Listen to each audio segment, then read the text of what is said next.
Hey everybody, I'm Indy, and that's Jay. Zoomed in, Jay. I've seriously got to use the camera. Just what you got to get is a tripod and put it back further.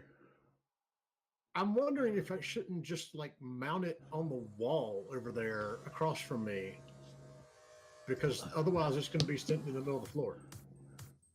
So yeah, we have got Hanna from Failbetter Games with us. Are you live now, Hanna? Are you there?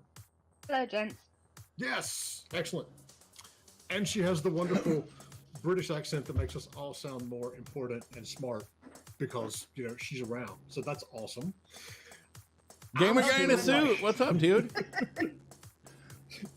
Maybe your accent will cancel out, you know, my deep Southern accent, and we'll all be good one way or another. Here, so, I can turn him up. There we go. I'm excited because I love what y'all did with the Love Indies thing.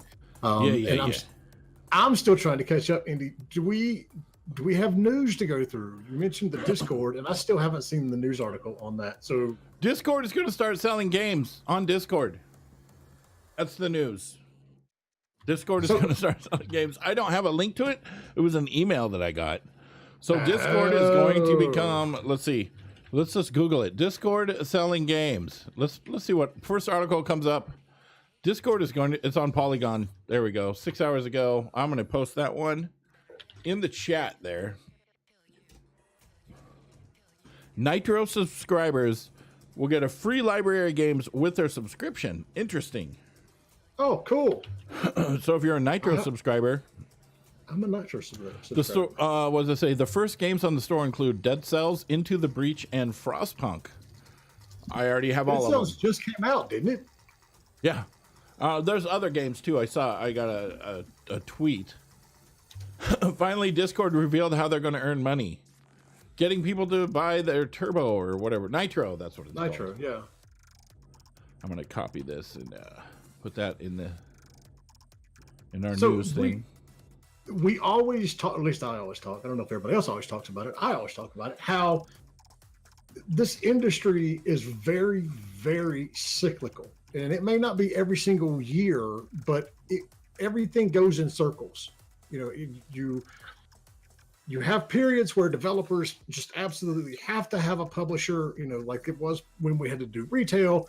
Then you have periods where, you know, it's basically free marketing chaos where they don't necessarily need one, you know, like we had when the, you know, iTunes first launched and we started seeing a lot of Steam distribution.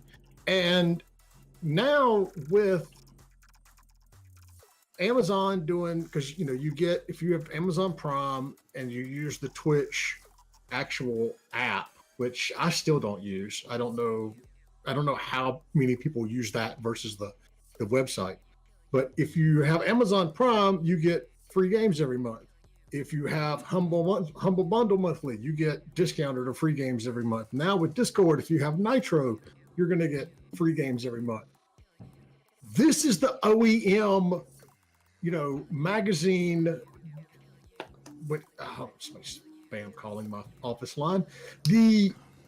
What did they used to call those? It wasn't OEM, but they were. And it was much, Hannah, you may know this because it was much bigger in Europe than it was in here in the States, but you would go get like a PC Gamer and there would be a CD on it. And it had... God, I remember those guys. A cover mount. Cover mounts. That's it. Yes. That's what this is. We're going back to the cover mount world. Oh, wow. I totally didn't even think of that, but that totally makes sense. I wonder if the Discord thing is you get a Steam key or if they actually have their own, like... thing where you download it. It's probably a Steam key. I'm just guessing though, speculating. I'm betting it is a Steam key. Because that's what Humble is. Humble, some of the games are on other platforms, but you basically get a Steam key. Yeah. Cover mounts, but with full-size games. God, I remember that. It's like you get this PC demo and that PC demo, and you get this one game, plus you get all these other demos, or you get like the Xbox magazine and there's like 15 demos and you're like, yeah. Now you can just go, online and get a demo. Yeah. You literally only use it to download the free games. Oh, the Twitch app? I don't even do that at all because I don't have Amazon Prime. Which you think I would.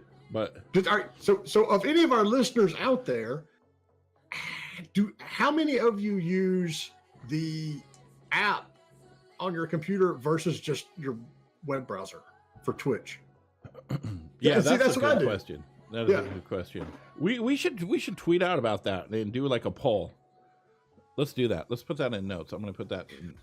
After I saw my Twitter feed yesterday, I want Hanna to do it because Indy knows this. Hanna doesn't know this. I went and looked at my Twitter feed, and it was like, I had like 75 notifications. I was like, why the hell do I have 7? Oh, Hanna put something out there. Hanna tweeted. And everybody's liking it. What's wrong? I never, ever have that many. so, yes, that was good. But, so the reason I put that all together in my head real quick was because Dead Cells just came out. And so I'm sitting here going, how the hell did they get Dead Cells to do this? But it's, back in the cover mount days, the magazine would pay the, publisher or the developer X amount of dollars, and it was usually like 50 cents, but, X amount of money per CD they were burning to, send out there on their magazines. And so that's probably exactly what they're doing with Dead Cells. It's That there's a strategic reason for everything on it. Think about Banner Saga 3. It's Banner Saga 3 on the list, not Banner Saga 1 and 2. Banner Saga 3 just came out, but they have a vested interest in getting people into the series, and if you get 3 for free, then odds are you're going to go and try 1 and 2. It's not, I think, with who they've put on the list there for the launch. Because they're all basically the same as well, but But I'm still curious though. I'm still curious. Like Rhino Punch said, alternative to Steam. It sounds independent of Steam. I don't know. We're gonna get more facts on that. We'll find out. And if we don't have the facts, we'll just make it up. So let's see. Other news? Is that what you want? Yeah, I'm reading through this Discord article. Making it a more inclusive alternative to Steam. It's very okay. This comes only a few months after Discord added its very own games library feature, which collected users' installed games all in one place. Okay, yeah, the new Discord update, where you can just go and like, I want to play Conan, which is I don't ever want to play that, but. But here's your takeaway on this, for the developers out there. You need to be finding people at Discord and seeing, looking into who's running this program and pitching your game to it, because, yes, you're not going to sell it for the full price to them, but, these are now avenues to get out there for distribution and for namesake, so you can now be caught, talking to folks at Discord, talking to folks at Amazon and at Twitch. There is someone at each one of these companies that's aggregating these games and deciding who's going to be in the mix. Right. So it's in your best interest to, get out there and get in front of it. And the companies the games that it's really good for is the ones that have, obviously free to play games with in-app purchases, but there's not really, we're not going to discuss that aspect of it right now. But if you've got a game and you've got a very strong live ops and post-release content pipeline, this is something to get into, because you may not get the money for the sale of the original game, but you can capitalize on all the post-release content out there. And if you don't think this is a big deal, Discord, do you remember that thing called TeamSpeak? Remember that? That was like that was like TeamSpeak. Gosh, I remember that. This is not a rerun. Gary. So Discord is to TeamSpeak as Facebook was to MySpace. Dum dum dum. We talked the other week. It might have been the other month. I just realized that we've been doing this since April, and far longer than I thought we had been doing it. But there was an article that we talked about a few weeks ago about Discord's like meteoric rise with fans. It's like, so Hanna, I'm assuming you all have a Discord server. I'm not on it for some reason. But we do, yeah. We have an official fan server. We don't run it ourselves. Aha! That's how you do it, right there. Well, in fact, this is very recent to us because we had two spring up from two separate places. One from our Tumblr fandom and one from our Reddit fandom. And they didn't know about each other. So recently we all kind of sat down together and decided that one of them would become the official fan server. We had a merger last week and a massive spike in users. And now they get a bit more of our attention and love. So I've put the link in there, so I'm assuming one or two of them will be listening. And that's awesome. That's combining things instead of being spread out. That's amazing. Did you have a fight to the death? Our people are so genteel. No, they would never. What we wanted to do was to be able to talk about, hey, we're on Discord. Hey, we're on Discord. And if the message was, we're on Discord, there are actually two servers, but they're functionally identical. Basically, you have the same kind of stuff. It's just slightly different people. You know, that's not our message. Right. So we asked one of them to step up, and they did. And it just makes our lives a bit simpler. And now we can do things like putting the Discord logo at the end of our trailers, which we just did with our most recent trailer for Send the Sea on PS4. Yeah, nice. That's to legitimize you in the eyes of the game playing public if you've got these most recent and most up-to-date platforms available to them. Nice. So, I mean, before we even get into what we were planning on talking about, how, as a community manager, this falls directly into your purvey. How has Discord changed what you do on, the community manager side? Because obviously you've been doing this since before Discord was a real thing. So how has it changed, for the better or for the worse? And then how do you actually, as a community manager, how do you appropriately use Discord to its full effect? Discord is interesting because it has a great user base, and it is a good way for us to encourage more of our community into live discussion. But we've always had live discussion platforms for Failbetter Games. We've been going since 2009, and we still have an IRC as well. Wow. So we have. I think there's some joke that in XKCD about people in the future, in 50 years' time, it'll just be cockroaches and IRC left because people do not want to let it go. And Google. And Google, yeah, all Googling each other on IRC. Mm-hmm. The point of it is that Discord is a really interesting tool. We're still figuring out how best we want to use it. But what we have found it most useful for, and any kind of live chat element to community, is in a very concentrated period of time and driving spikes of excitement and discussion. So on launch days, during the Kickstarter, at the beginning days of the Kickstarter, at the end, we would strategically use live content and live chat to get that attention in a very, very concentrated period of time. You can't, we can't invest so much resource into Discord that we are on there all the time. And also people get bored of you. But keeping it special, keeping it exciting, keeping the developers coming in strategically to drop a piece of news or a bit of behind the scenes stuff, that keeps it alive and quite vital. So do you recommend any tiering of the access, for a developer server? Obviously for, streamer servers, you'll have certain rooms that are open to the masses and then certain rooms that are open to certain layers of subscriber.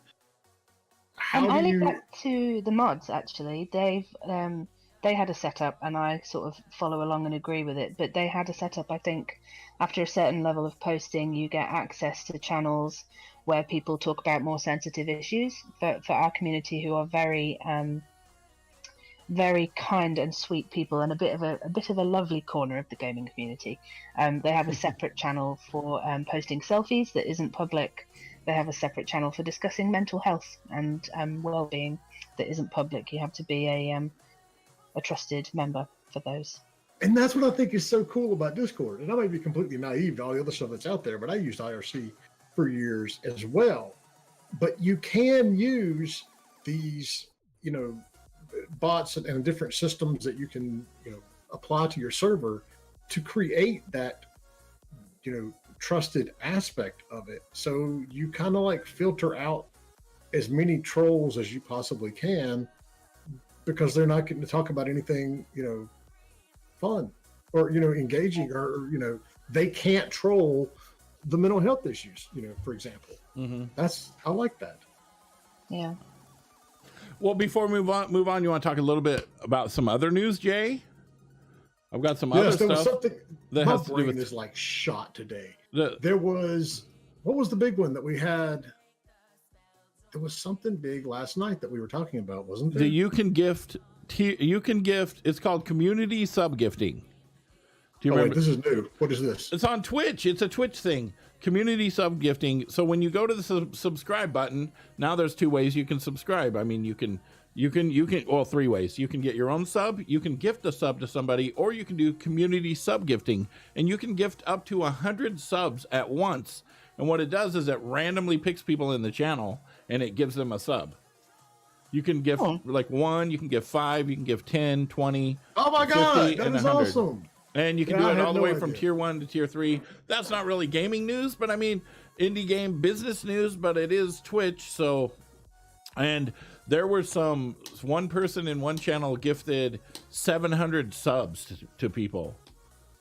Wow. Which is crazy. All right. So, but does the channel owner have to pay for those, or is it just like free? What are you talking about? So, all right. It's like a regular sub. Like if I sub to whatever channel, I pay for it. Okay. So if I decided to, give one of our viewers a tier 3 sub, I'm paying $25 for it. Or whoever is the one that decides to do it. Yeah. Okay. All right. That was my question. It's like whoever clicks the subscribe button and wants to do that.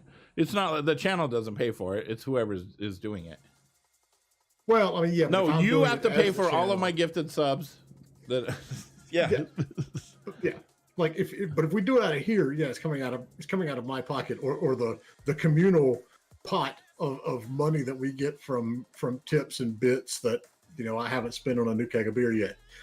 Not that I would do that in any way, shape, or form, but that's cool. That's an excellent way of rewarding folks, especially that are loyal users and engaging. Well, it's basically like doing a raffle. Okay, we're going to do a raffle for a sub. Exactly. And then, the other big news is that Twitch is getting rid of the communities. Communities are going to be gone in September, and instead they are going to have tags. So they're not going to be user-defined tags, but God. Twitch is going to do tags. You can submit for your own tags. And then the other news is they are getting rid of the IRL and creative, and they're going to break that down into 10 other sections. I don't have the news right here in front of me, but I remember one of them was ASMR, which, well, of course, yeah, yes, ASMR. Listen, I'm scratching my microphone. Does that give you chills, Jay? Well, like, it gives me something. I'm not real sure, how we want to. I mean, I guess I could see why people would like ASMR, but keep doing that ASMR, babe. But for me personally, it doesn't do anything. It doesn't give me like the chill feeling or the whatever it's supposed to give you. It does nothing. And when someone's whispering to me like this, that just actually bugs me. It's like someone touching me really lightly. Speak up. Yeah, someone touching me really lightly. God, I hate that feeling. It makes me don't do that. Okay. But anyway. Found what I was talking about. We always get sidetracked. That's the that's the beauty of it. But we talked about the Fortnite and Bethesda skipping their stores. Yeah, Android. And it came out today, or is coming out today on Android. Yeah, I saw that it was already like pirated, up one side and down the other.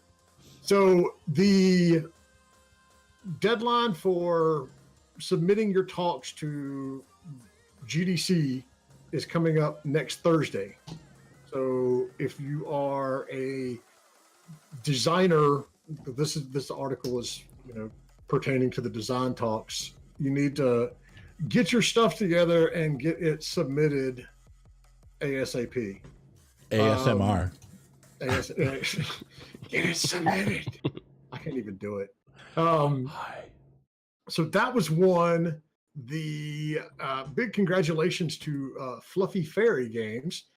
50 million downloads of their Idle Miner Tycoon games, of which it's, drastically scaled. It was like 45 million downloads of Idle Miner Tycoon and 5 million downloads of Idle Factory Tycoon. But yes, hearty congratulations for, Idle Miner. I never even heard of those copies. Games. Is it like a tapping game? I don't understand. Now, the idle games, you don't do anything. That's the thing. You don't do anything. And then you log out and you come back and... I have got somebody who is dialing into my office like every 6 seconds.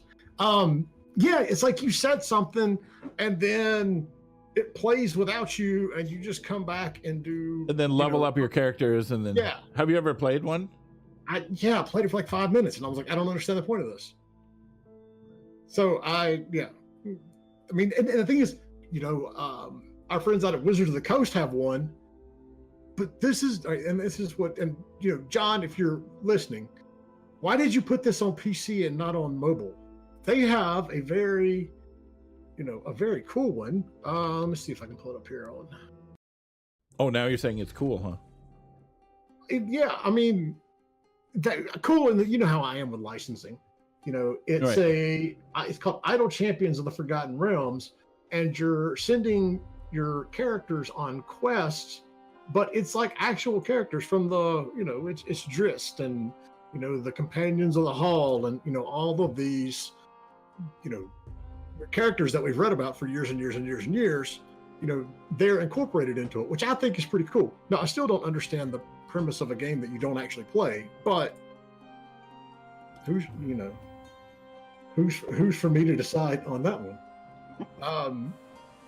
Regardless, though, 50 million downloads is 50 million downloads, and congratulations on that one. And then the other big news, the inaugural Overwatch League finals pulled in 11 million viewers. 11 million people watching, which is somewhat surprising, somewhat not. I mean, you look at the League of Legends Championship sells out the Staples Center in like minutes. Yeah. So it's a big thing, but to me, the biggest part of it is the fact that, now they're starting to get it was on ESPN. And I saw pictures on Twitter of people like were in pubs and, it wasn't a soccer match on the TV behind them. It was the Overwatch finals. So, that's cool. Good for the industry. I've got my own complaints with the Overwatch League, but whatever. So anyway, Hanna, how are you? I'm good. I'm sleep deprived, but I'm fine. What time is it? We're up to 9 p.m., but I don't sleep very much because I have a 16-month-old child. That'll do it right there. That'll definitely do it. See, Andy's done 2 rounds of this, so he's had both the sleep deprived due to a child and grandchild. So he should be the expert here. So start us out with the high level, Hanna. We'll ease you into it because we do understand being sleep deprived. Tell us about what you do and tell us about how you got into the industry, because I think that is important for a lot of folks, especially here on Twitch, where we have like professional viewers and non-professional viewers, and everybody's always like, how do you get into the industry? So give us your path, your story. How did you get here and what do you do now? This is the way I came in. So I am communications director at Failbetter Games. I've been there since 2014. I have a degree in film and literature. I worked in the film industry for a year, then after graduating, and then I got a job at Penguin Books after which I worked for Tate Gallery, the biggest art gallery in the UK, after which I worked for the NSPCC, which is the biggest children's charity in the UK, and then having spent a lot of time emailing people to help me with things who I'd never met and who had absolutely no stake in helping me at all, and yet somehow worked with me, I decided that I had to do something else where I was working in the same room with everybody in the company. So I moved to a much smaller place, which was Failbetter. We are currently 13 people, and it's nice that I know everyone's name and face. The connective tissue in all of this is that I've always worked in communications, and I'm a comms generalist, so the strength that I bring to a small team is that I cover the entire comms spectrum: marketing, advertising, social media, events, PR, influencers, pretty much everything there is. I can do, except graphic design, and I'm very glad that I have someone who works with me called Haley, who is a talented graphic designer as well as a marketing manager. Awesome. So I've never worked with book publishers, but I've never worked for book publishers, but I've worked with them. What difference did you see going from that industry into our industry?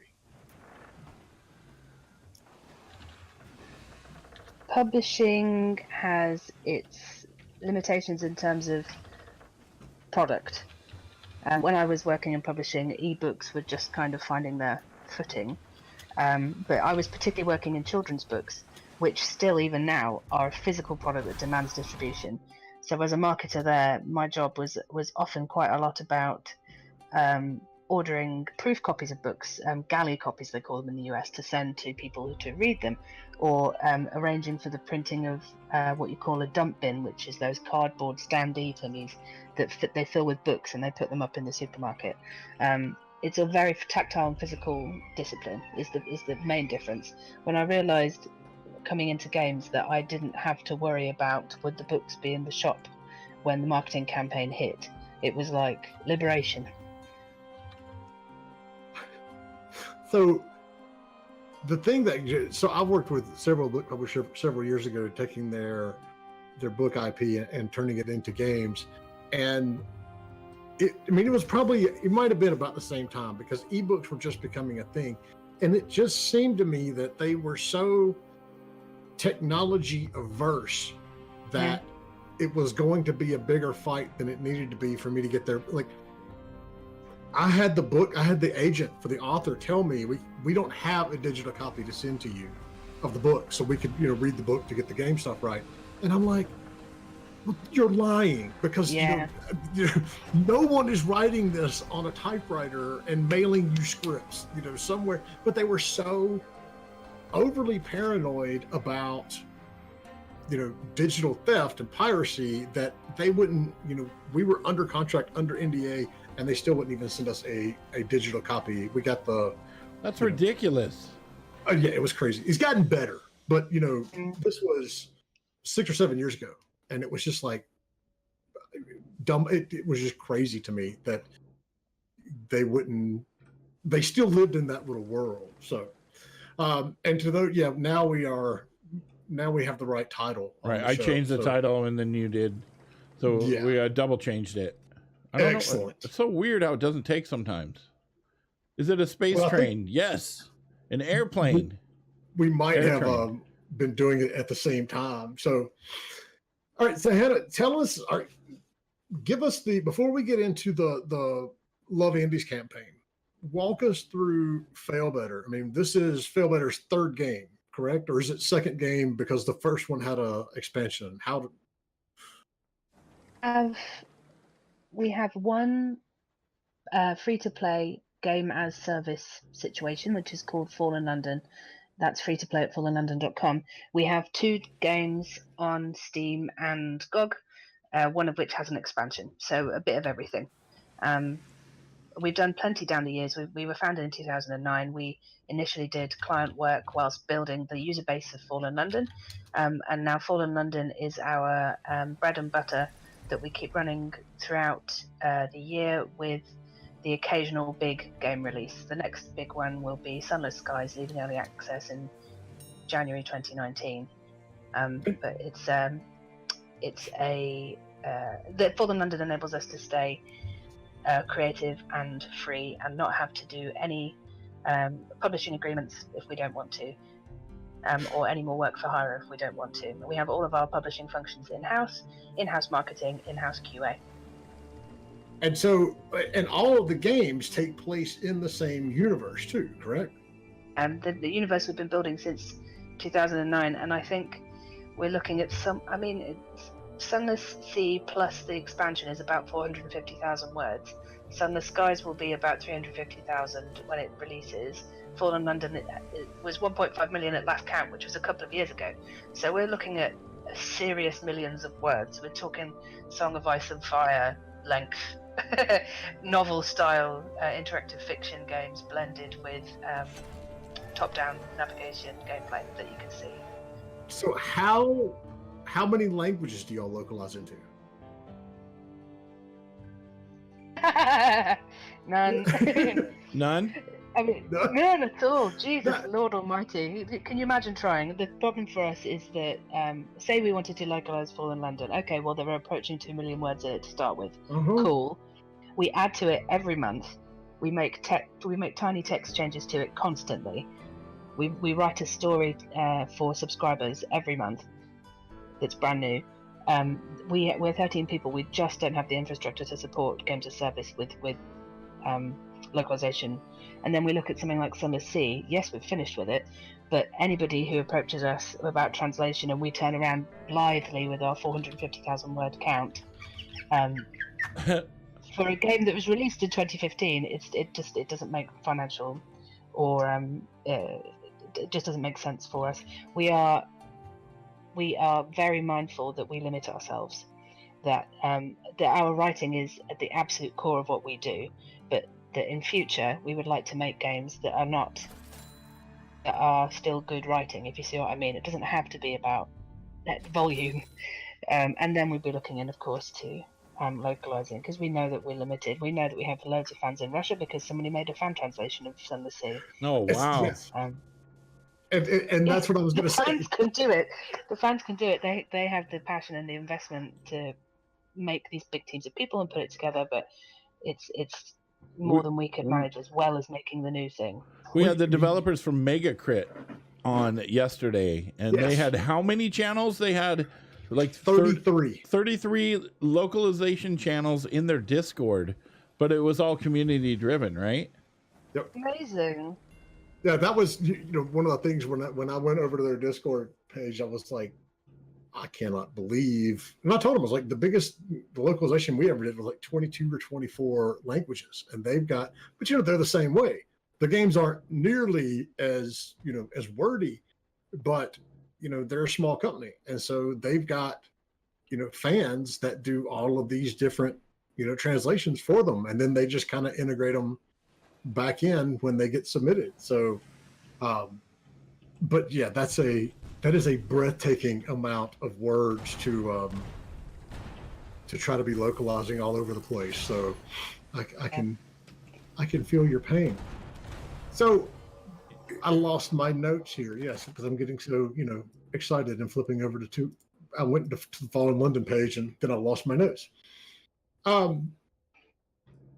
The Love Indies thing. All right, so that came from a need internally, and you all wanted to get more reviews and more eyeballs at the series and at the upcoming games, or the ones that were already out. So you mentioned in one of the interviews that we saw that you don't want to just continually go out and ask players to give reviews because they eventually start tuning you out. The law of diminishing returns, really. It's not a very interesting thing to ask people to do.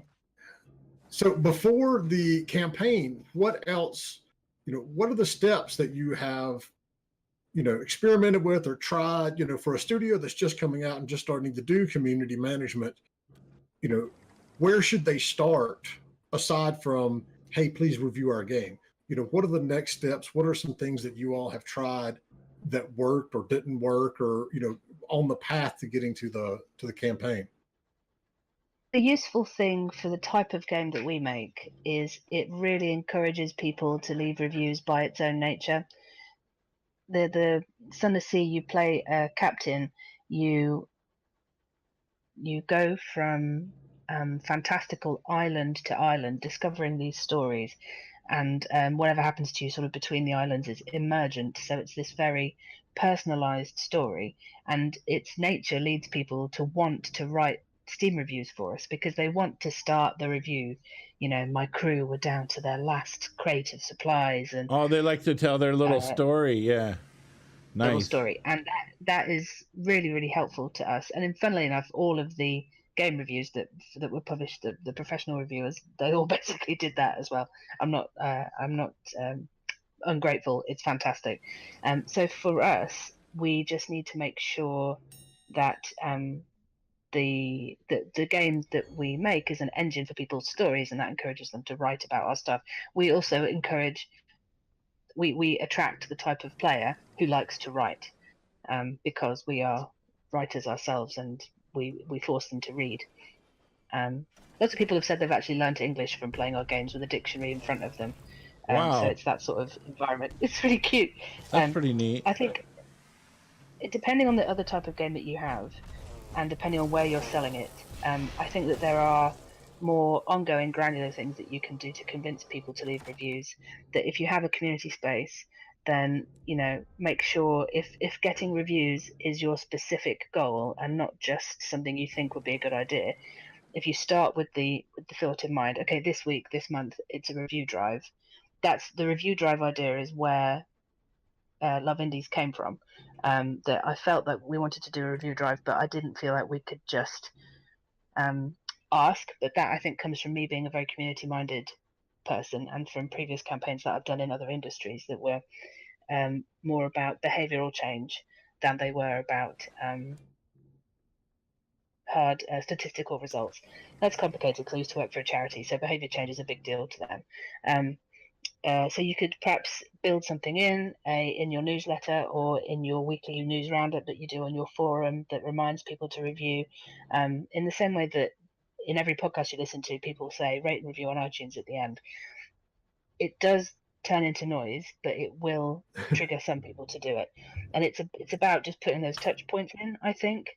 But it could be for you that wish lists are the thing that you really want. Mm-hmm. In which case, retool everything you're doing to only talk about wish lists. And it is usually at the moment the mode that we're in is wish list gathering very much. So having a bunch of people put it in the wish list, what does that do exactly? I mean, how does that help a game developer or getting the game out or whatever? So we talked earlier about concentrated periods of activity and excitement.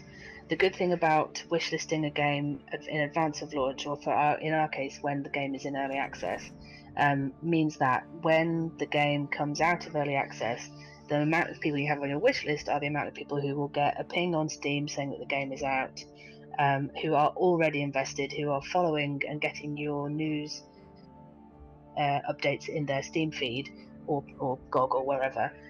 So it's a bit like putting your money on the table against something that is likely to help you get eyeballs and work the algorithms for you at launch. That somewhere I'm on a lot of these mailing lists for indie game advice. Somewhere people say, "Oh, you want to get 50,000 wish lists in advance of launch in order to have a very successful Steam launch, or to be within a chance of getting in the top 10 sellers on Steam that day." Oh wow! So that is. It's a lot, but that is something to aim for, really, isn't it? I mean, it's a number, it helps. So that's all of our marketing in the lead up to the launch of Sunless Skies is pointing towards wishlisting. The review thing is just about good practice and ongoing kind of page hygiene. Like your Steam page, you should always be reviewing the copy, making sure you have GIFs and excitement and color on that page. Your screenshots are the most up-to-date ones for development. You have a really strong trailer. All of those things. How often do you update that stuff? Like once a week, once every couple of weeks? We don't do it quite so often. We do it with the introduction of a new region into Sunless Skies is our schedule, and we've done it. We've changed the copy 3 times completely, and then I think we will just tweak it and. go through it, read through it. Yeah, because I like will write something out and then read through it a month later and say, this is garbage. Yes. Oh my God, this sounds terrible. My resume, I was like, I do the very same thing. Yeah, I looked at back at my resume and like, I can't believe anybody hired this idiot that wrote this. That's distance doesn't hurt, does it? No, it does not hurt at all. So that means I'm going to remind everybody out there, make sure you follow us on Indie Game Business, so you continue to get these wonderful updates like this. And that's what I always forget to do, that with make sure and click the follow button. Yeah. And I watch enough of my son watching YouTube videos that I'm like, oh my God, would you shut up about subscriptions? And but that's how you grow things. So, I mean, and now is there anything in Sunless Skies? Because you said, and I completely get and I understand the style of game brings in a certain type of player who is more, has a higher tendency to go and leave reviews or write journals about it. Is there anything in the game where you can write your own journal and then like export that? I mean, we're a bit sort of. I know that it's possible, and I think other developers would do something where you would say, after someone's played 3 hours, perhaps get a prompt, open the web link back to the store to leave a review, maybe, and that was a nice in-game way to bring people to do something for you that they might not otherwise do. But we are a bit about the universe and the immersion, and I think it's probably not something that we would do. Yeah, I mean, I know what you're talking about with that was all big, and especially with mobile games and all that sort of stuff, they always wanted to point you back there. But no, I'm thinking of when I played Fallout 4. It's like I would get into this character that I was playing, and without a mod, there was no way for me to actually, all I wanted was a button. It's like, let me write a journal. And so I could like put a note. It's like, on this day, I killed 6 raiders and found blah, blah, blah. And I'm sitting here, this is me still not used to Twitch. I'm trying to click on Indy's screen on the stream to see what these buttons do. Is there a log that you can add to in the game? Because that's something that I would. Isn't, editable journal, and there wasn't in Sunless Sea either. It's something that people ask us for. I think there's probably a very high level creative decision around not doing it that I'm not party to, but we do see a lot of people sending pictures to us of their physical leather bound journals that they've gone out and bought that they write on as they play. That's crazy. No, see, it's wild, isn't it? Yeah, that is crazy. I was an English literature major in college too, and I love writing, and I love games with great narrative, and that was one of those things that when you mentioned it, always bugged me about Fallout. It's like I want to be able to write down what I'm doing, so if I come back a week later, I remember this sort of stuff. But yeah, anyway, all right. So my 2 cents. So when you're planning all of this stuff, leading up to a launch, do you have a usual schedule or a usual approach? How far in advance of early access or retail or final release or whatever do you usually start the hype train, for lack of a better word, to get the word out there with the community at large? I mean, when's the best time to plant a tree? It's 20 years ago. Or when's the second best time to plant a tree? Right now. Yeah. That is an awesome thing. If you don't have a 10-year-old community like we do, is my recommendation, that you have to remember every time you tweet something, every time you post, do a talk, put a sticker out, whatever, that will be the first time someone has heard of your thing. So to reach critical mass, it's not something that you can do launch. I met someone the other day at a marketing meetup who came along just to see what was up, and I said, "Tell me about your game." And he said, "Oh, it's this, and this for children, but I haven't. It's not out yet, so I haven't started the marketing." Yeah. And I sort of went, "You're already in trouble, mate." Yeah. But people don't know, and people don't recognise oftentimes that it is a skill set and an entire body of work that is separate to development. And if you are someone who is gifted enough to be able to develop and write and market and community manage your own stuff, and you have enough hours in the day somehow, then that is incredible. But it's not something that I would recommend skimping on, because there's simply too much out there, and you need to get people's interest and maintain their interest through platforms like Discord and through conversation and honesty, and that's something we really pride ourselves on. We sort of never really do anything without telling our community about it first. We do a poll.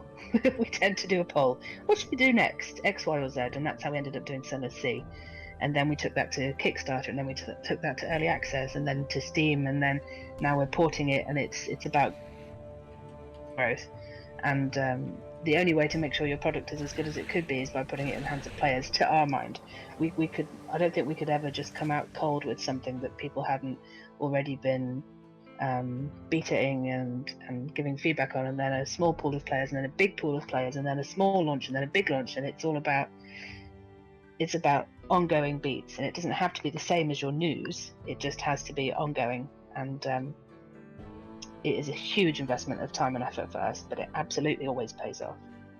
It's about once a week I get an email from a developer who says, "We're launching our game, and will you help us with the marketing? It's launching next week and we don't have any money." Okay, there's cool story. Yeah. One of them the other week I replied and I was like, "There's nothing I can do, and quite frankly there's nothing anyone reputable can do if you're not paying them along the line to get it done." But yeah, you can't wait until launch to get it out there. Marketing and communications work starts before development starts. Is this a good idea? Does the market want it? Does the game work? The name, can you Google it? Does it bring up a load of other? Is the market crowded in this type of game? Like, oftentimes people want to be driven by their muse, and I absolutely support that kind of creative drive, because without it we wouldn't have the kind of game that we make. It comes from somewhere very personal. But you either have to do it all. You have to invest in marketing the community, you have to do research and talk to other studios, and get involved with the community of developers at large, because coming to a marketing agency or a consultancy 2 weeks before launch they take your money if you have any. Then you've been fleeced, and then you'll be very sad, and whatever savings you had, it's that whole myth of the independent developer living off ramen. It's not a myth, it's a sad truth. Well, and it ties directly into the stuff that we talk about on the biz dev side as well, and how we talked a few weeks ago about if Steam does actually end up shutting down Steam Spy, that's a big blow to the indie developers, in general, and probably a whole lot of developers who don't even realize it's a big blow, because, going out there as part of that, as you're referring to it as the community management and the marketing part of it, is the market research. And so, there's multiple ways to find out if the community wants this type of game. You all are in a fantastic position because you have this big, pool of fans who are around and dedicated. But, even if you're a developer and you don't have a giant, fandom to draw on, you need to be going and looking at things like Steam Spy and seeing what types of games are selling and potentially why, and why other ones aren't selling. Because, it's like, you said people are driven by their muse. People are also driven by vacuums that they see in the space. We thought adventure games were dead, but Telltale brought them back, in a very strong way. Yep. We've seen the same with flight simulators. The what was it, the IL store? I can't pronounce the came out of Germany or Russia, one or the other. But we saw a big resurgence in flight sims. We've seen a big resurgence in space combat, open world, type games as well, because publishers for years would look at something and go, well, there's not going to be enough people that buy that, and they wouldn't do it. Well, after you starve the market for so long, it opens up a vacuum for people to come in and, yes, that's it, Rhino Punch. Opens a vacuum for people to come in and, regenerate, regrow these things. So, yes, I agree wholeheartedly in there. I think the real opportunity, the thing that has changed in the last few years, is the availability of tools, which has led to the fracturing of the market beyond before. The number of, I used to work in publishing, and the number of books released every day would make any game developer cry, because it's not the number of games coming through Steam is not actually that bad yet. I know everybody's freaking out about it. It's okay. There are 184,000 books published in the UK alone in 2015, so we're fine still. Yes, but we don't need any more, so it's okay. The point of what I'm saying is that you now can be the success factor is your specificity. If you are making a game that is designed to tickle your particular fancy, and there are other people out there whose fancies are tickled by that thing, like we've got a I can't remember exactly what the title of it is, but we have an incubee working with us at the moment who's making a visual novel, I think, about lesbian cat girls. I think it's cat girls. I'm sorry if it's not cat girls, Phil. It's an oddly specific genre. For that, someone wants that. There is. I saw a VR game today where it simulates you lying down on your side watching a sunset over a distant planet, and it's $1. Like, there is room for all of this stuff. But you cannot think that you're going to come into the market, make something a bit like something someone else has made and not market it and then make a load of money. I hope nobody's really thinking that, but coming from yourself and being very authentic and specific to yourself is the last kind of thing that we all have. Make human connections and build a community around your thing. We have, our stuff's a little bit Jules Verne, a little bit Lovecraft-y, but it's really this incredibly personal universe that we've been building and growing for almost 10 years, and that we have 3 or 4 writers and 5 or 6 freelancers pouring themselves into it, that makes it so personal and so granular and so compelling in that way. It's what our real success factor is, other than all the other luck and the grit and everything else. That, I think, is our USP. But your art style is fantastic. It's on the main menu, it had the pictures of, it's like Victorian cityscape, but it looks very much like those Art Deco travel posters that you see, all the time for different areas and different things like that. You've got a very, I won't say unique, but very distinctive art style that goes along with it. And just watching Indy play this is, somewhat relaxing, even though he keeps dying. I've only died twice. So, yeah, all right. So, reminder, we've got 2 copies to give away. So, if you want to win a copy of this game, type the exclamation point raffle. And then we also still have 8 hours left in our big giveaway from the channel. What is that one, Andy? Giveaway? Giveaway. Yeah. Yes. So, you can win one of our publishing guides, and the blurb there says PC, but now they're all finished. So PC, the winner gets to mobile, pick console. And console. So and every guide has a list of literally every publisher in the industry that we know that is publishing games for that platform. It's got their website, their LinkedIn page. It's got if they're on PC, it's got their Steam page. It's got Metacritic, everything that you need in order to, do the business intelligence stuff that, we all preach about. It's not going to get your game published, but it will give you some insight into where you should go. Exactly.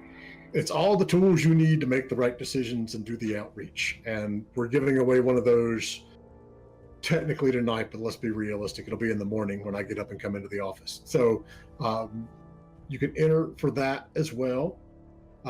Is there any other thing? Because like yesterday, I feel like I forgot to say so much stuff that we actually needed to say. Like I forgot to tell everybody that Hanna was going to be here. I remembered that after we did, our raid. Hanna, I got a question. Sunless Skies, Sunless Seas. I mean, they're a couple years apart. What are the major differences? Sunless Sea, in terms of the story, or in terms of gameplay or anything, is it all very much the same, or are there any? Did you guys say like, oh, we added these changes because people requested that, but it wasn't in this game before? Or Sunless Sea was our first game for PC, and we made some pretty strong creative choices. And people, over the many years that we saw people's feedback and reviews, we heard a lot about people getting mostly. One thing that the game was very, very, very hard to start with, and then got very easy once you'd acquired a certain amount of resources. So the difficulty curve was sort of the wrong way around. And also that when you die, you had to repeat a lot of content. And the content, while it does have lots of different options, doesn't change substantially in Sunless Sea. You also, when you go out from your home port in Sunless Sea, you do a big loop, and you basically try and get back home.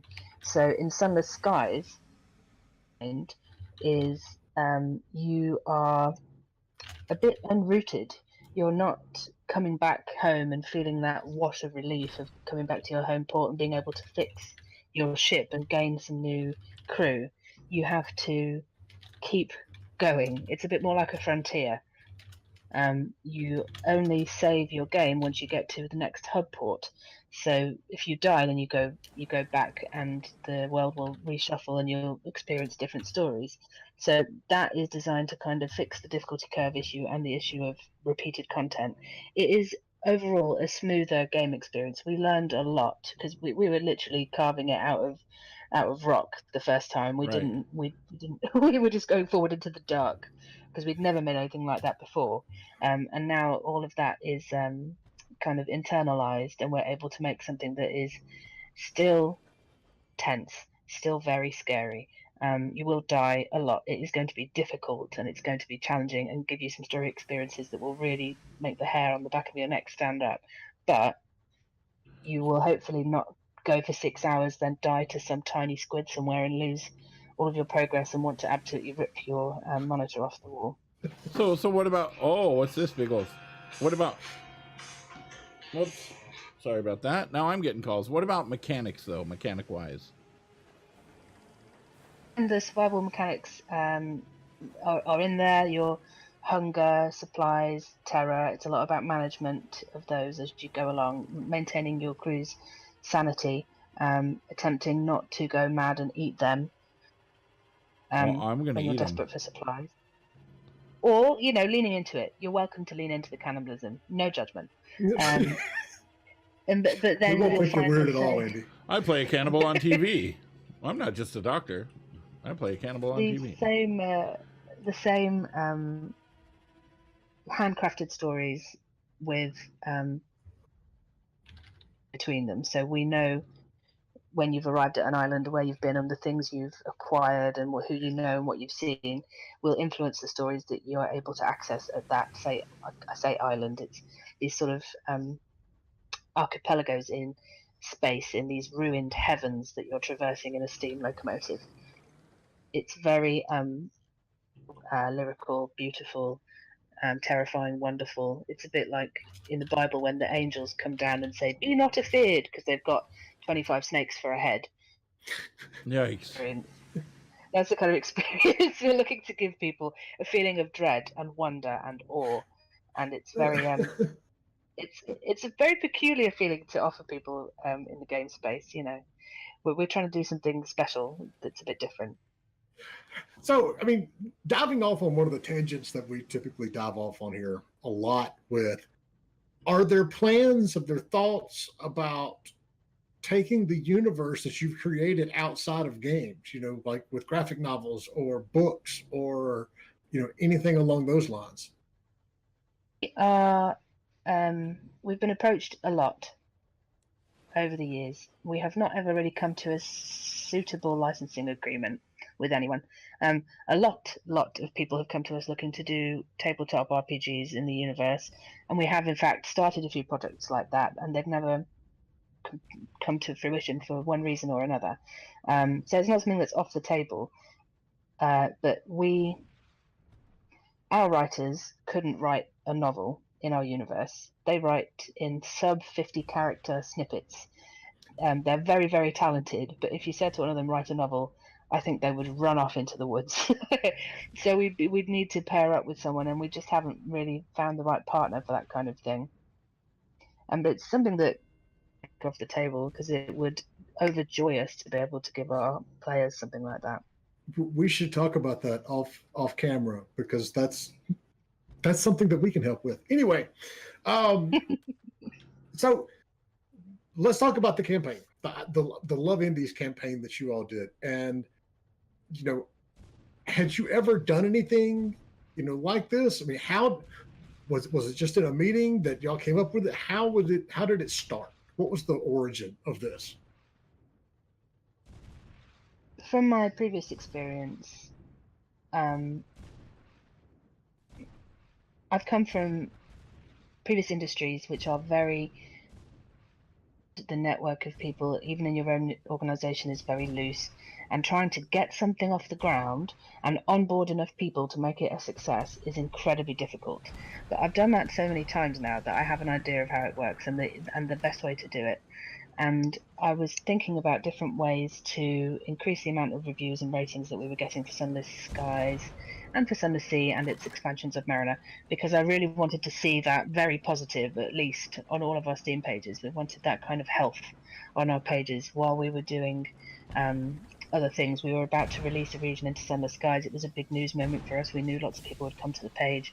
So we wanted to join that up and make sure, especially after coming off the back of the Steam sale, which always drops our positive ratings just because we get shown to such a broad audience that a lot of people aren't going to like it. We needed to correct that. So it came from this very specific granular business need to have our pages in good shape. And then coupled with this background that I have in behavior change and in onboarding loose networks of people, it just came to me in the shower. It's a shower thought. And I didn't want to have to ask those. Our community to, you let your mind wander. I didn't want to have to ask our community directly to do this because it is boring and it's repetitive and it doesn't lead to the kind of success we really needed to see. And it occurred to me that the way to do it was to make it a bit like a telethon, or in the UK we have Children in Need or Comic Relief, where you put out loads of good stuff for free and all you really ask is that people get involved in return. And that means it's not a tacky kind of ask. It doesn't contravene any of the terms by which you sell on the Steam store, because giving away things in return for getting reviews is naughty and will get you kicked off. And it was crucially for me a way to elevate the discourse around indie games on Twitter and in these spaces where it can get just the discourse can be very depressing, and it's always about sexism and things aren't selling anymore and nobody's doing it's all very down. So I wanted to do something that was unequivocally positive, and really happily lots of developers got involved, and all of the content that they made off the back of the campaign idea, which was basically to ask their view and recommend indie games that they love. And it didn't have to be your own game, and we encouraged developers to go out and rate each other's games, which we did. We did 5 reviews across the week of other games, and to basically lift each other up.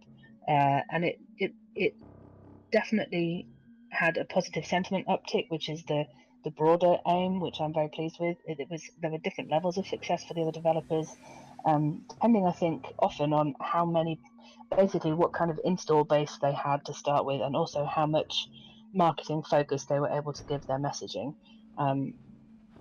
We got 95 reviews that week, which is a factor of 10, more than we usually get.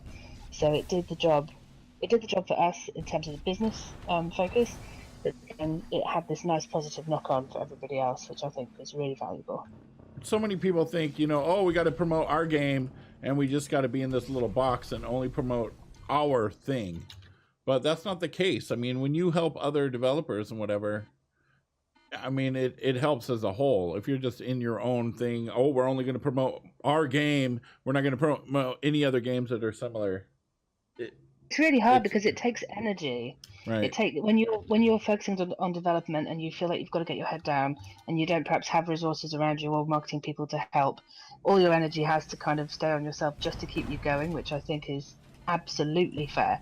But we have long been in a position where we have a marketing resource in-house, in fact 2, and so we're able to do things like work experience placements for teenagers, internships, incubations. We had a funding scheme when we had lots of money after Summer Sea came out, where we funded 6 smaller games. Oh wow! And from this we have only had positive outcomes. It takes a lot of, office space and feeding them fruit and giving them coffee and all these things, and then we funded a game. We part-funded a game called A House of Many Doors. We also helped Harry, the developer, make his Kickstarter.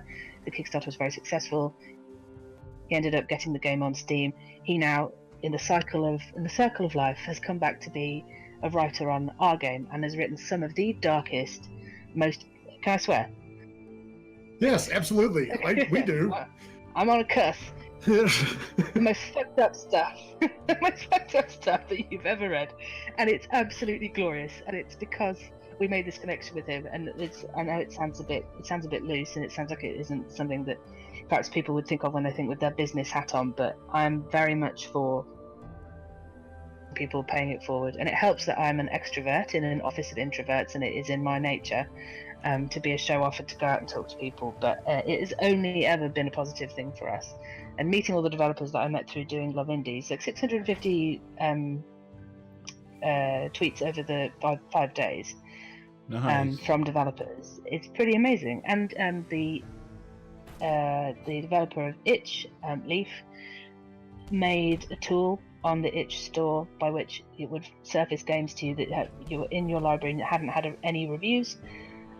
And they had a ridiculous numbers. I forget off the top of my head, but they had a factor of 30%. Wait. I cheated and I stole this. So on the Love Indies campaign on Itch generated 7,142 ratings.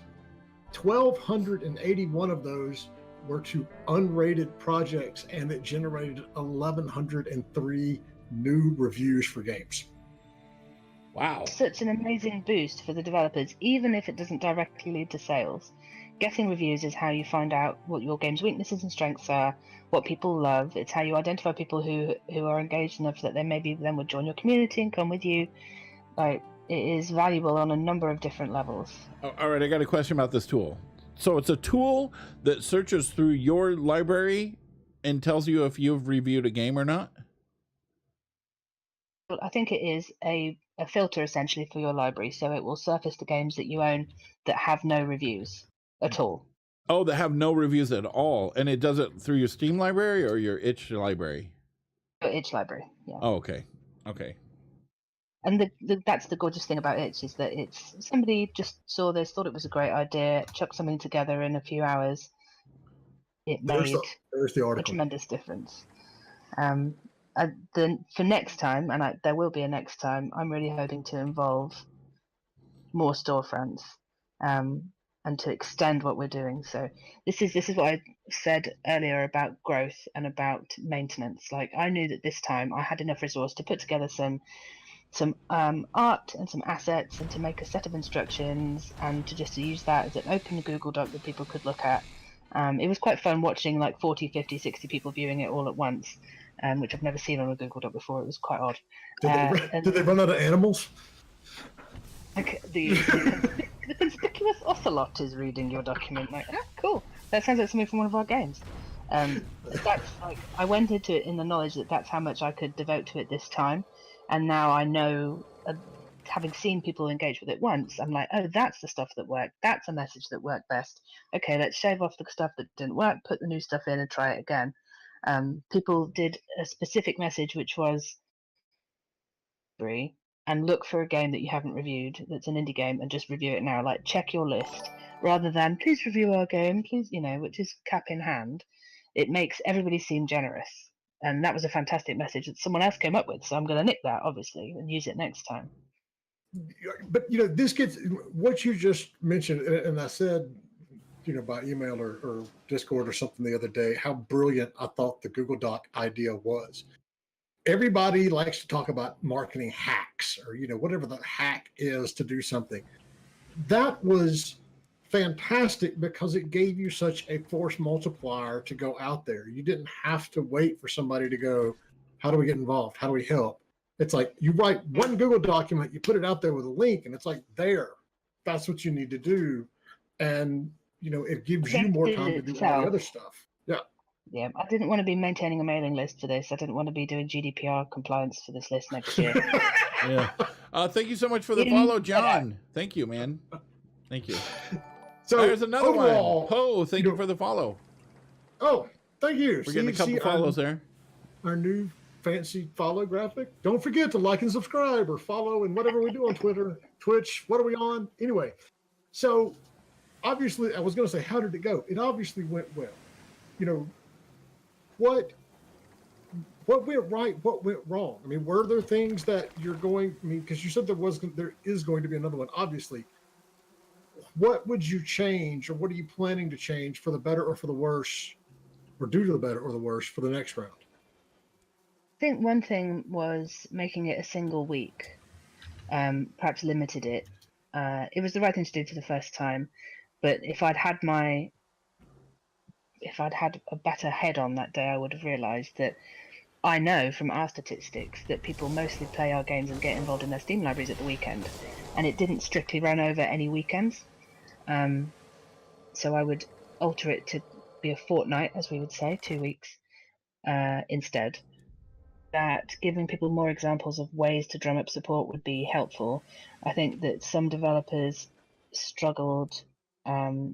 It's not the easiest message to put out there if you're used to just saying, today I did some rendering or whatever, like quite stuff that's very closely related to your work. To come out with this kind of marketing campaigny message is quite difficult unless you speak that language all the time. So I would make more examples available to people for them to use.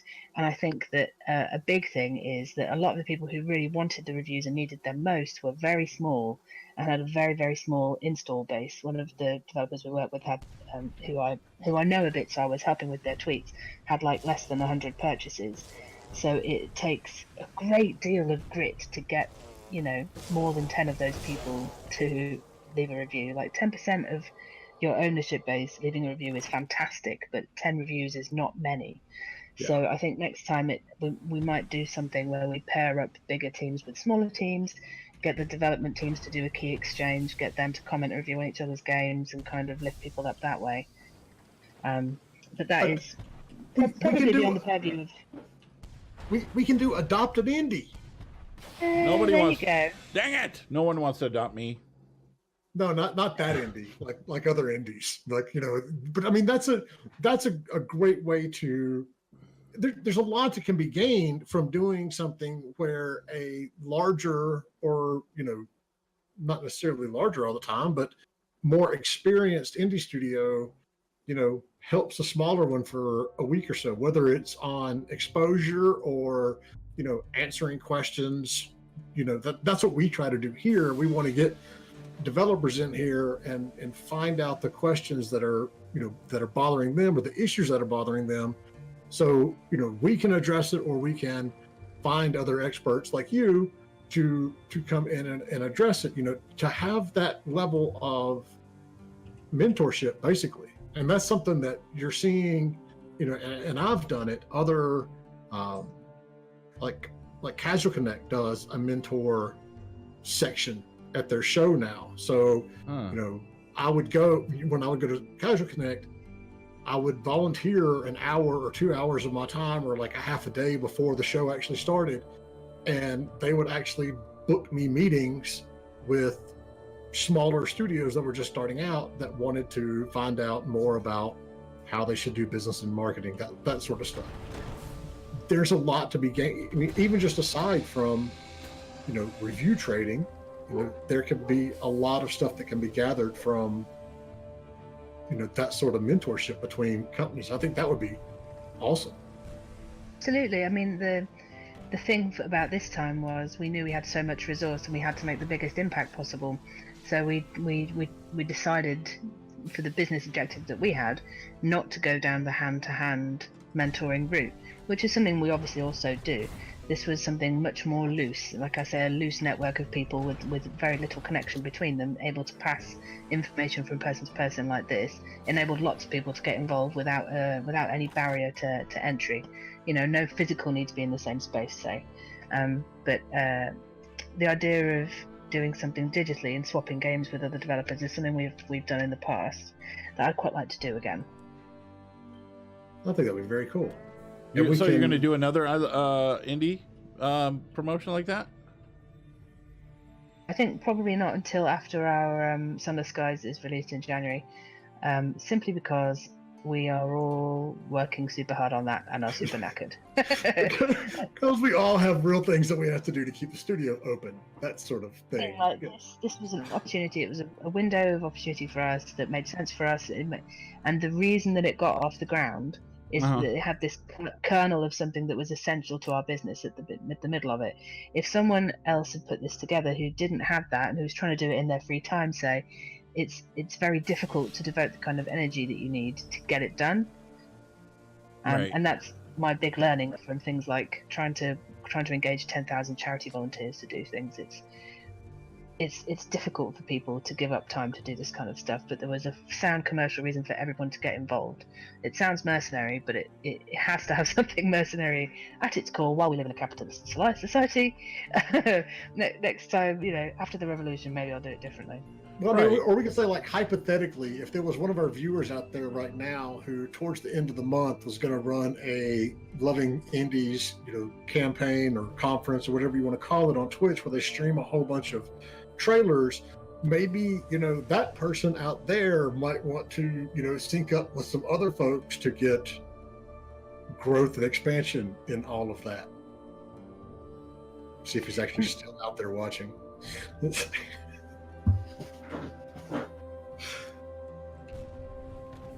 Don't tell me he left. Anyway, so yeah, I mean, I love the idea of being able to to help each. Yes, I was talking about you. To help each other, and this goes back. There's the very darker, the much darker and the cynical side of it. In paying it forward and helping the other studios without asking anything. It's very much like the beginning of The Godfather. You come in and you ask for a favor on his daughter's, wedding day, and he obligates you.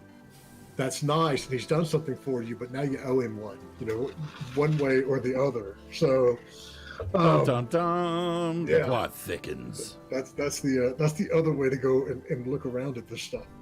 I'm saying nothing. That's like,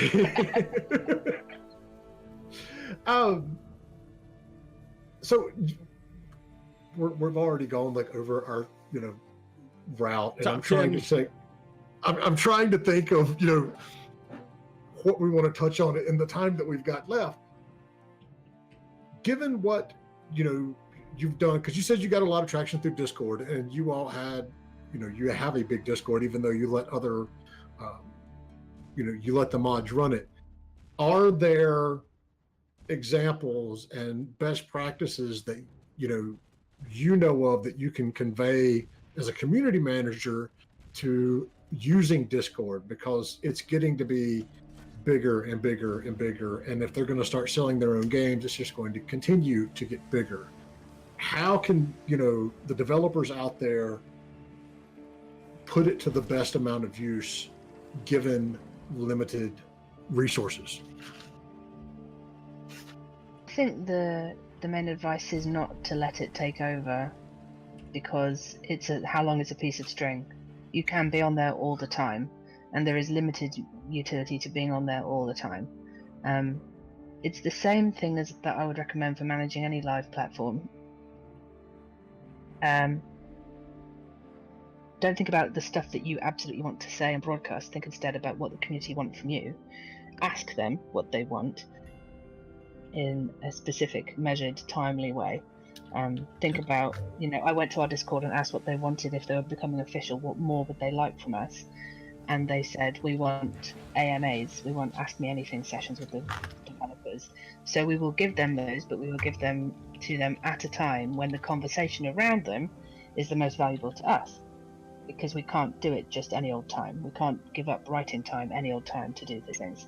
So we will be doing one, say, the next time we release a region, or the next time we do a major release, we'll put in an hour for the developers and the writers from the team to go in and chat, and it'll be measured, and it will be about excitement, and then about chat, and then about more wish lists off the back of it.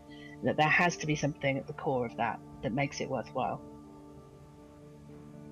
See, and I just followed Hannah's advice, and I asked what you people wanted from us, and so now it's where you should speak up and tell us all the wonderful things that we need to be doing in the Discord. Yeah, join the Discord. Our Discord link is here. Let me post it in here. ! Discord. Can I get my mouse there? Andy's getting slack on his job because he's been playing the games all the time now. I'm just showing you guys what not to do. Did you see the last thing how I died? I was I got into 2 battles. My health was almost gone, and I got to the place where I'm supposed to dock to get repairs, and of course I slide and went bam and just bumped the rock a little bit and died. Oh God. Shit. Sorry. That's what I'm like. How to die in Endless Sky. An indie adventure. An in-die adventure is what it is. You got to capitalize the DIE in the word indie. Shit, death. But Hanna, is there anything else that you want to touch on? And to all of our viewers out there, if you have questions or if you have posted questions that we haven't answered because we weren't paying attention to chat, speak up. This is your chance to ask. But are there any other key nuggets of advice or any other thing that you want to pass along that we haven't touched on today, Hanna? I think it's implicit in everything that I've said, but that marketing starts as soon as you have your idea. And if you have a marketer with you, if you have someone on staff or available to you, it will pay dividends. And the longer you have them with you, the more. This idea that came to me, I've been working with Failbetter since 2014. And it's only now that I'm really getting these very, very specific, granular, exciting ideas that, I can say it's exciting. I was excited by it. But in the shower going, yes, I just thought of something brilliant. I ran in and said to my wife, I've got it. It was like Eureka. I've got it. She was like, oh, yeah. Yeah, that sounds good. That's how my wife reacts to a lot of the ideas I have, too. So, so Sunless Skies is coming out later. I mean, it's early access, right? So what is your marketing strategy switching up? What are you gonna do something different when it comes time for release, or are you just like grinding through it right now? Do you have any special things planned? We have quite a bit of special stuff planned in the next 5 months. We have different types of news, different types of community stuff, to keep our fans energized, to keep the backers of the Kickstarter informed. We have 11,000 backers to keep in the loop. Wow. A lot of whom who are waiting to play for the stories to be finished. So for a lot of the time, they say you can only launch once, and your to early access will sell massively and then not sell so much at final release. But we find for our games it's the other way around, that the graph goes up because the stories are finished, and a lot of people hold off. So we'll be trailing the stories. We have a couple of really exciting what I'd call content marketing things coming up that I can't talk about because they are very, very community exciting stuff. And we have events coming up, and we only really have one more press push between now and launch because there's only so much news you can squeeze out of a game, but that will be, of course, the announcement of the release date. And then, January for launch, where we stack everything we do up like a massive sandwich, Scooby-Doo sandwich. We do influencer press events. We're doing a press event in person. We're doing a launch party. We're going to do everything we can to make sure that the conversation that week, the indie games sphere that week, I want them to be talking about us.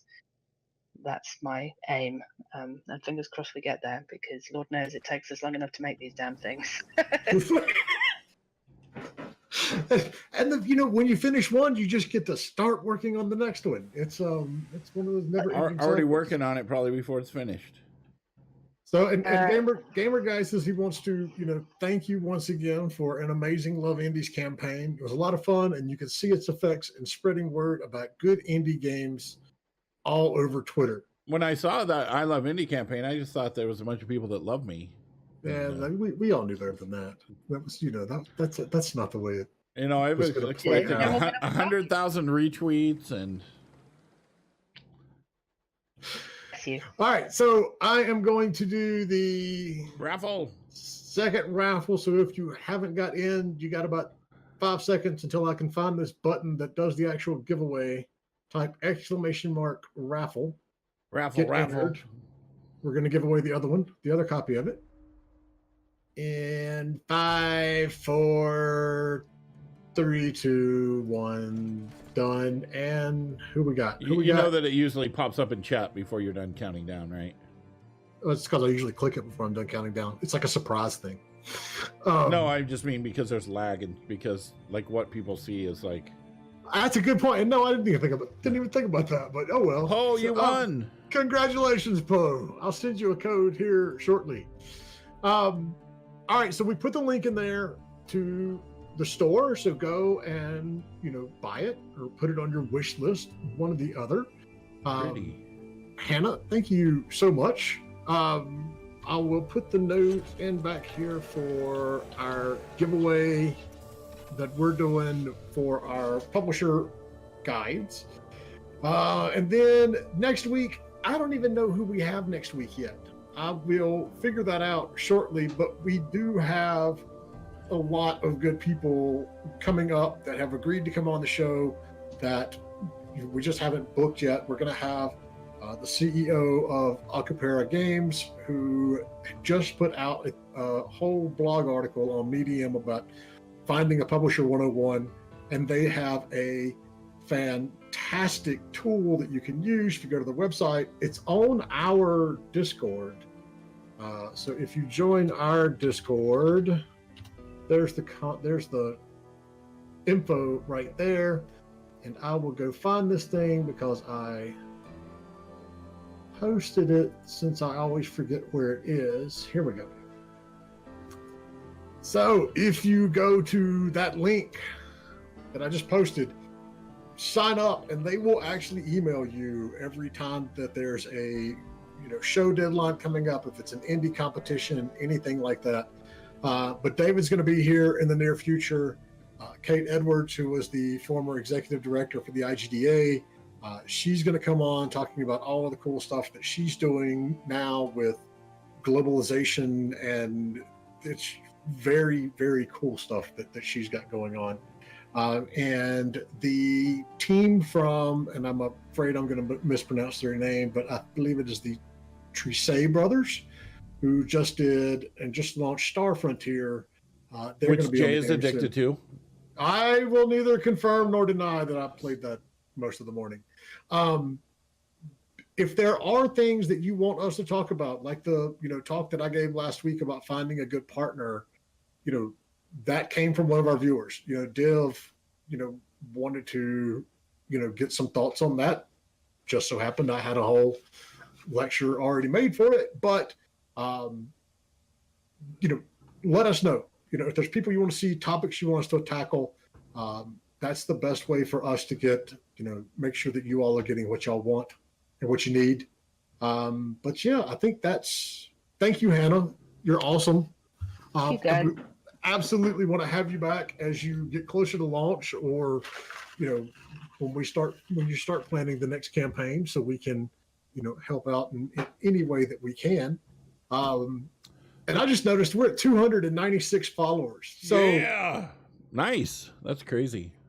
All of you out there, find us 4 people so we can hit 300. That would be awesome. But I mean, in all seriousness, if you know other indie teams that can benefit from the type of stuff that we do on the show, please tell them about us.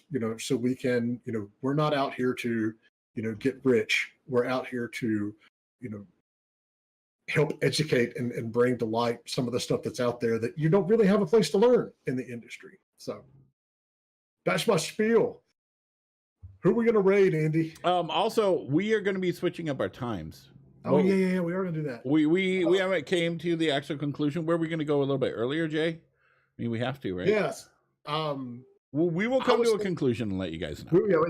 And it's going to be in like in the next 2 weeks because, that's when school starts. And, when we are scheduled right now, it's like when I'm supposed to be picking up my kid at school. So it's going to be a little complicated.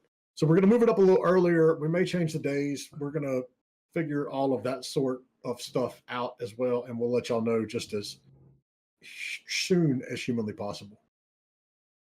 All right, let's see. Well, that person was doing some, I'm finding someone to raid right here. Genesis Arc Mod. Let's see. Oh, It's not really, I mean, let's find someone. Live coding with Aaron. Playing game, live coding with Aaron. Let's do that. So here we go. I will type in the command. And what we do is we say Indie Game Business Raid or IGB Raid. And let's see, raid. Is that going to work? Yep. So we say Indie Game Business Raid. And if you are awesome and you have one of our emotes, I'm going to do it. Bam! Right there. So that's what we want to just copy and paste that and stick that in the chat when it raids. Thank you guys so much for tuning in. We will be posting on Twitter, and this will also come up on YouTube, and the edited version will be on Twitch here.